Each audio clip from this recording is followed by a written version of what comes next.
इसमें आपको बोला गया है एक गोताखोर, गोताखोर का मतलब यहाँ पे स्विमर, ठीक ना। डाइवर, गोताखोर को शांत पानी में 3 kmph की गति से नाव चलाने में 50 किलोमीटर धारा के प्रतिकूल जाने में 50 किलोमीटर धारा के अनुकूल जाने की तुलना में दोगुना समय लगता है, ठीक है। यानी कि अप स्ट्रीम में ज़्यादा टाइम लगता है डाउन स्ट्रीम से। धारा के विपरीत गोताखोर की गति कितनी होगी? वही फिर से वही चीज़ बनानी है आपको, बोट, स्ट्रीम, डाउन स्ट्रीम और अप स्ट्रीम, ठीक है।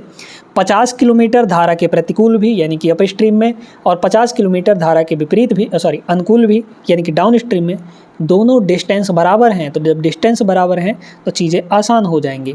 डिस्टेंस बराबर है तो टाइम का रेशियो क्या बनेगा यहाँ पे बताइए? टाइम का रेशियो दोगुना समय लगता है ना, तो दोगुना टाइम यहाँ पे लगेगा, यानी कि डाउन स्ट्रीम से दोगुना समय यहाँ लग जाएगा। डाउन स्ट्रीम का टाइम अगर 1 यूनिट है तो ये 2 यूनिट लगेगा। अच्छा, स्पीड का रेशियो इनका उल्टा होगा तो 2 और 1 हो जाएगा, ये स्पीड का रेशियो है।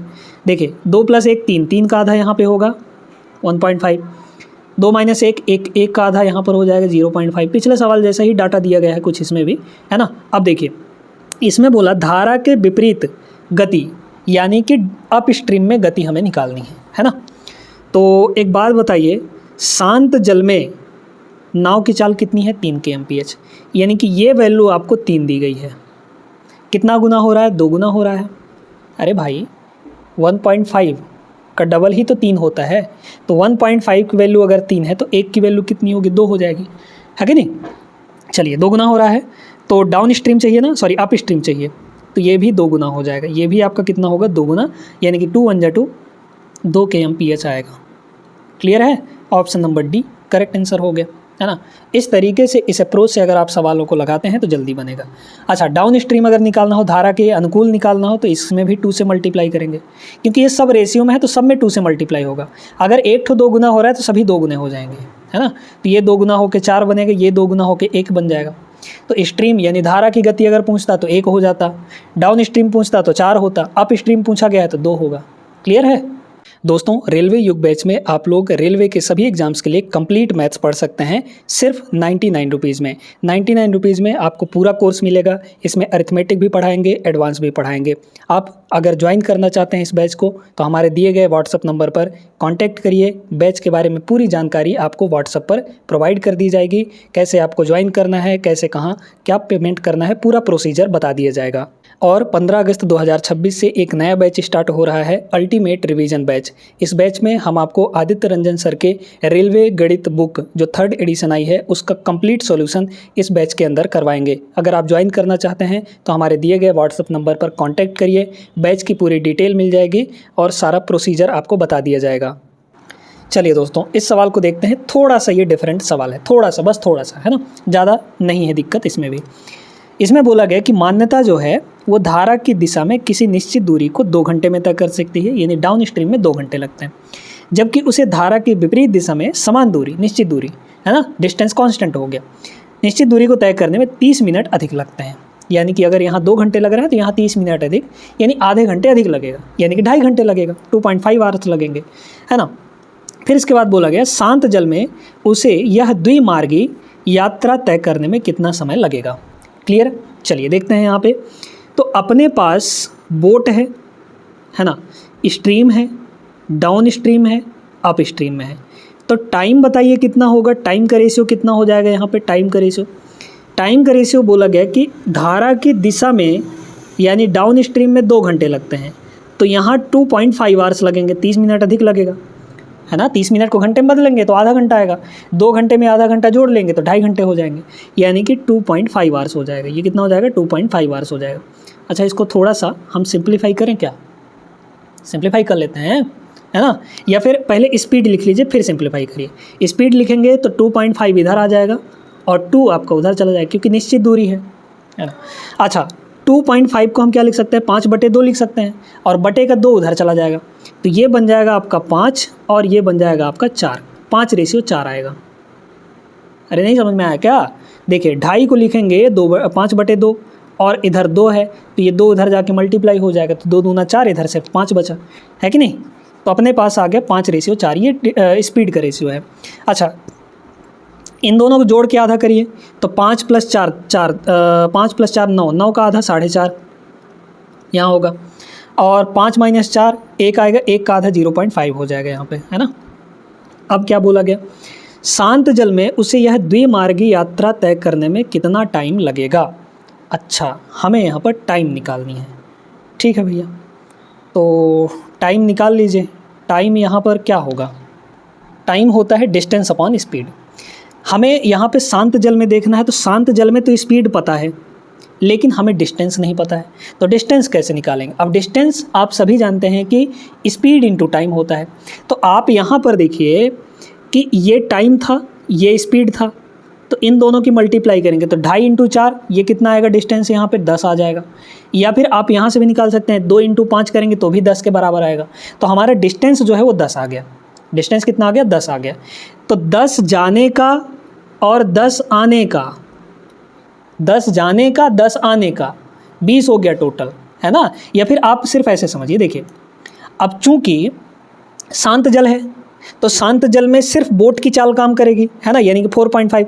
तब 4.5 स्पीड जाने में भी, 4.5 स्पीड आने में भी, है कि नहीं। तो स्पीड दोनों तरफ का सेम हो गया, तो टाइम निकालना है। तो टाइम का वैल्यू क्या हो जाएगा, डिस्टेंस अपॉन स्पीड होगा। डिस्टेंस कितना आने जाने का टोटल 20 हो जाएगा, 10 जाने का 10 आने का, अप स्ट्रीम और डाउन स्ट्रीम में। क्योंकि यहाँ पे अप स्ट्रीम डाउन स्ट्रीम नहीं देखा जाए क्योंकि शांत जल है, तो शांत जल में कौन सा अप स्ट्रीम कौन सा डाउन स्ट्रीम, ठीक है। तो 10 + 10 20 किलोमीटर हो गया, या 20 किलोमीटर हो गया, डिवाइड बाई यहाँ पर 4.5, है ना, बोट की स्पीड। बताइए कितना हो जाएगा। तो ये होगा अपन का, ऊपर चला जाएगा ना, तो 200 बटे यहाँ पर 45, 200 बटे 45। अच्छा, इसको थोड़ा और काटेंगे अगर हम लोग, तो किससे काट सकते हैं यहाँ पे, 5 से, तो 40 और ये 9, तो 9 चौके 36 यानी 4 घंटा प्लस कितना बचा यहाँ पे, ये बचा अपन का 4/9 ना, तो 4/9 घंटे। इस घंटे को मिनट में कन्वर्ट करना है तो 60 से मल्टीप्लाई, यानी कि ये हो जाएगा आपका 3 × 3 = 9 और 20 × 3 = 60। तो 4 घंटे तो है ही, उसको अभी आप रखिए, 4 घंटे तो है ही, है ना। इसको देखिए 20 चौक 80/3 हो गया, तो 80/3 करेंगे तो कितना होगा, 26 26 × 3 = 78, है ना। तो 26 मिनट आएगा। तो 4 घंटा और 26 मिनट और कुछ सेकंड आगे जाएगा, तो 4 घंटा 26 मिनट कहाँ है, ऑप्शन नंबर सी में।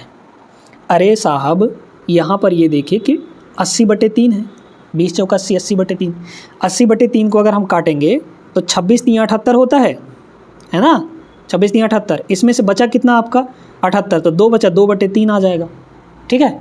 तो यहाँ पर अपने पास हुआ 26 + 2/3, तो 26 आपका मिनट हो गया, और ये 2/3 भी अभी आपका मिनट में है। इस मिनट को सेकंड में कन्वर्ट करना है, तो 2/3 को सेकंड में कन्वर्ट करने के लिए 60 से मल्टीप्लाई, तो ये बन जाएगा अपन का 20 यहाँ पे, और 20 20 40, तो 40 सेकंड आएगा। 26 मिनट 40 सेकंड, 4 घंटा 26 minute 40 second, option number C correct answer होगा, ठीक है। समझ में आई बात कि नहीं, आगे चलिए देखिएगा। अब तो आप ऐसे सवालों को बड़े आराम से भी लगा लेंगे, है ना। सवाल में बोला गया है कि चंदू एक नाव से धारा के विपरीत दिशा में 45 घंटे में 285 किलोमीटर की दूरी तय करता है, और धारा की दिशा में उतनी ही दूरी तय करने में उसे यहाँ पे 18 घंटे का समय लगता है। तो धारा की चाल कितनी होगी, है कि नहीं।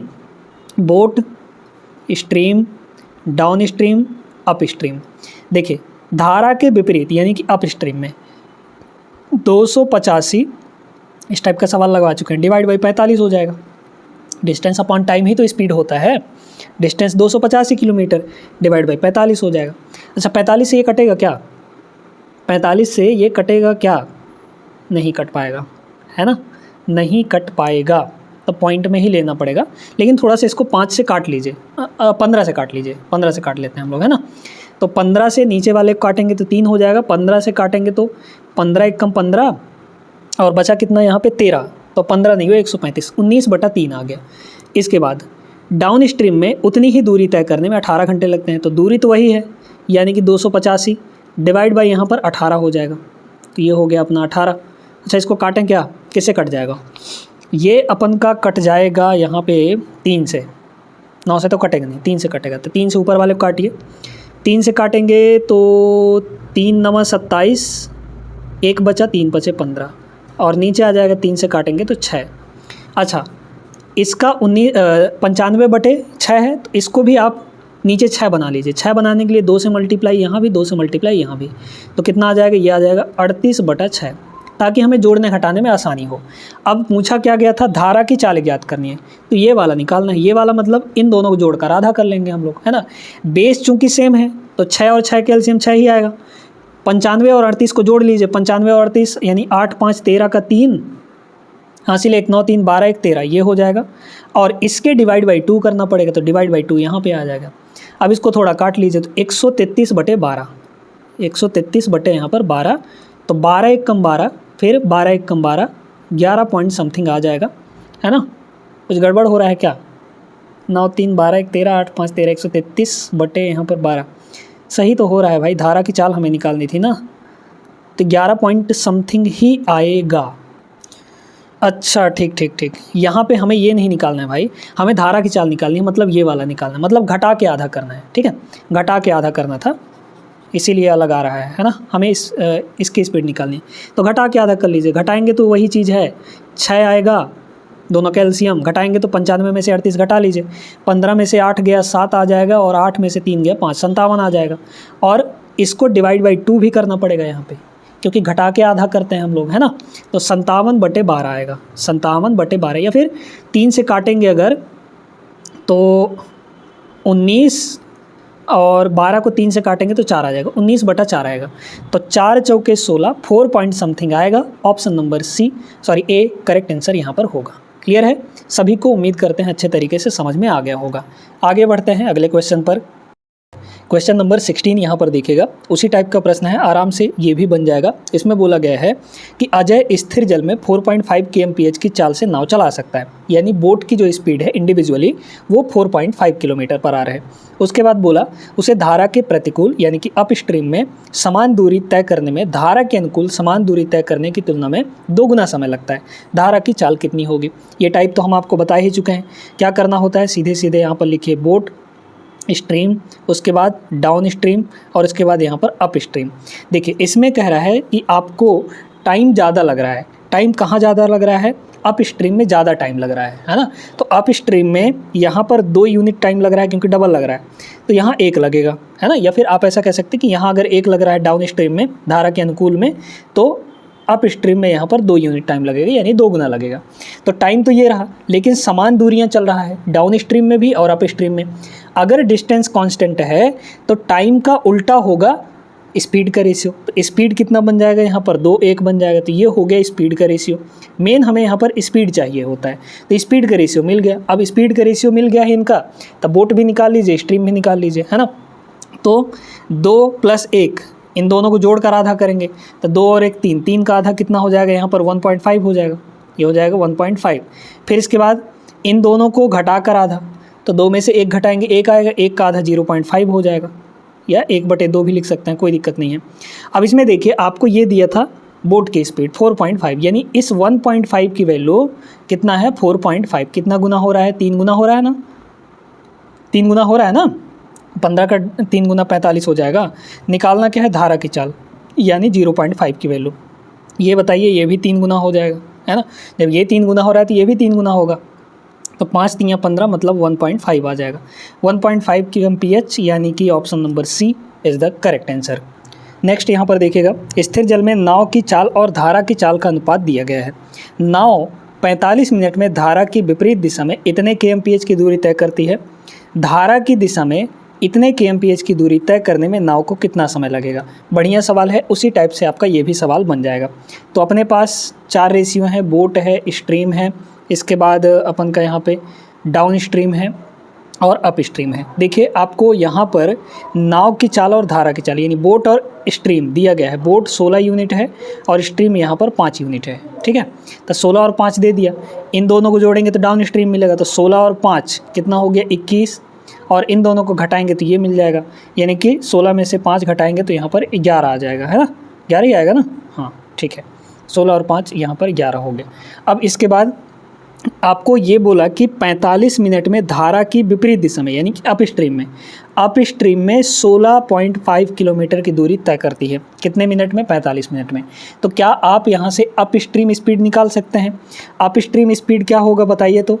Distance upon time. डिस्टेंस कितना चल रहा है? 16.5 किलोमीटर डिस्टेंस हो गया, अपॉन टाइम, टाइम कितना लग रहा है 45 मिनट। 45 मिनट घंटे में कितना होता है 3/4 होता है ना। 45/60 करेंगे इसको घंटे में कन्वर्ट करने के लिए, तो 45/60 यानी कि 15 × 45 15 × 60 3/4 हो जाएगा। तो ये हो गया 3 और बटे का 4 आप ऊपर ले जा सकते हैं। तो अब यहाँ पर देखिए कितना आ गया, ये हो जाएगा 16 × 64 और 5 × 20 यानी कि 66 हो गया। ऊपर हो गया 66 डिवाइड बाई 3 यानी कि 22 आएगा। तो अप स्ट्रीम स्पीड आपका 22 आ गया, यानी 11 यूनिट की वैल्यू यहाँ पर 22 है। आप देख सकते हैं डबल हो रहा है, तो सारी चीज़ें यहाँ पर डबल हो जाएंगी, यानी कि डाउन स्ट्रीम भी आपका डबल होगा। ये आपका डबल होगा तो डबल कितना हो जाएगा, 21 का डबल 42 होगा। डाउन स्ट्रीम स्पीड जो है वो 42 kmph आया है, लेकिन हमें स्पीड तो चाहिए नहीं, हमें ये निकालना है कि ये 17.5 kmph की दूरी किलोमीटर की दूरी तय करने में कितना मिनट का टाइम लेगा। हमें टाइम निकालनी है। तो टाइम क्या होता है, डिस्टेंस अपॉन स्पीड। डिस्टेंस कितना है 17.5 है ना, अपॉन यहाँ पर टाइम, टाइम कितना है यहाँ पे ओके ठीक है। तो अपन एक काम कर सकते हैं ना, यहाँ पे आपका टाइम अच्छा मिनट में निकालना है, ठीक है। तो डिवाइड बाई आपका स्पीड कितना है 42 है। ये जो टाइम निकल कर आएगा ये घंटे में निकल कर आएगा, क्यों, क्योंकि यहाँ पर ऊपर में आप देखेंगे तो किलोमीटर है और नीचे kmph है। ये जो 42 आया है ये किस में आया है, kmph में आया है ना, किलोमीटर पर आवर में आया है। तो ठीक है, ये तो आपका घंटे में आ गया। इस घंटे को आप मिनट में कन्वर्ट करना चाहेंगे तो 60 से आपको मल्टीप्लाई भी करना पड़ेगा। ये बात समझ में आ गई, ठीक है।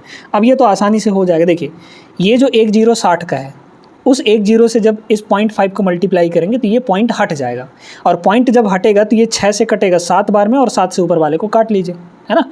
तो बस 25 7 175 होता है, तो 25 आ जाएगा हमारा आंसर, है ना। 7 से कट जाएगा, यानी कि option number A is the correct answer. बढ़िया सवाल था, उम्मीद करते हैं कि आप सभी को क्लियर हुआ होगा। ये भी सेम टाइप का सवाल है। धारा के विरुद्ध जाते हुए एक नाविक को 40 किलोमीटर की दूरी तय करने में, यानी अप स्ट्रीम में कितना लगता है 40 किलोमीटर की दूरी तय करने में 8 घंटे लगते हैं, जबकि धारा के साथ चलते हुए इसी दूरी को, यानी 40 की दूरी को ही 5 घंटे लगते हैं। शांत जल में नाविक की गति क्या होगी, ये तो बहुत आसान प्रश्न है ना। यहाँ पर लिखिए बोट, स्ट्रीम, डाउन स्ट्रीम और अप स्ट्रीम। देखिए अप स्ट्रीम में कितना टाइम लग रहा है, 40 किलोमीटर की दूरी तय करने में 8 घंटे लग रहा है। तो स्पीड क्या होगी, डिस्टेंस अपॉन टाइम 40/8 यानी कि 5 आएगा। तो अप स्ट्रीम आपका 5 आ गया। और डाउन स्ट्रीम में यानी कि धारा के साथ चलते हुए इसी दूरी को, यानी 40 की दूरी को ही 5 घंटे में तय करता है। तो 40/5 यानी कितना स्पीड होगा, 40/5 यानी कि 8 हो जाएगा। अब यहाँ पर ये तो मिल चुके हैं आपको, डाउन स्ट्रीम अप स्ट्रीम दोनों स्पीड मिल गया है। इन दोनों को जोड़ के आधा करेंगे तो बोट मिल जाएगा। 8 5 13, 13 का आधा 6.5 होगा। यहाँ पर हमें पूछा क्या है, शांत जल में नाविक की चाल या नाव की चाल, एक ही मतलब है, तो 6.5 आएगा। Option number C correct answer होगा। एक बार दोस्तों वीडियो रोककर इस सवाल को खुद सॉल्व करने का प्रयास करिएगा। सेम टाइप का प्रश्न है, बन भी जाना चाहिए, बहुत सिंपल है। देखिएगा यहाँ पे एक व्यक्ति स्थिर जल में 9.5 kmph की चाल से नाव चला सकता है। आपको बोट की स्पीड दे दी गई 9.5। उसने यह पाया कि उसे धारा की दिशा में एक निश्चित दूरी तय करने में जितना समय लगता है, धारा की विपरीत दिशा में उसी निश्चित दूरी को तय करने में उसे 2 गुना समय लगता है। इस टाइप के सवाल तो करवा चुके हैं आपको, बड़े आराम से बन जाएगा ये, है ना। ये सवाल ही आपको करवाया जा चुका है एक बार, है ना। फिर भी एक बार फिर से करवा देते हैं। तो यहाँ पर अपने पास बोट है, स्ट्रीम है, डाउन स्ट्रीम है और अप स्ट्रीम है, ठीक। इसमें आपको देखना है कि यहाँ पे डबल समय लगता है, तो धारा के विपरीत दिशा में ही डबल उसे 2 गुना समय लगेगा, है ना। यानी कि अप स्ट्रीम में डबल टाइम लगेगा। तो ये हो गया अप स्ट्रीम में डबल टाइम, ये 1 यूनिट होगा। टाइम का रेशियो आ गया। चूँकि दूरियाँ निश्चित हैं तो उल्टा हो जाएगा स्पीड, यानी कि 2 और 1 का स्पीड आ जाएगा। अब इन दोनों को जोड़ के आधा करेंगे तो यहाँ पे आ जाएगा 1.5, है कि नहीं। और इन दोनों को जोड़कर घटा के आधा करेंगे तो 0.5 आ जाएगा। ये तो चीज़ें पता है आपको, है ना।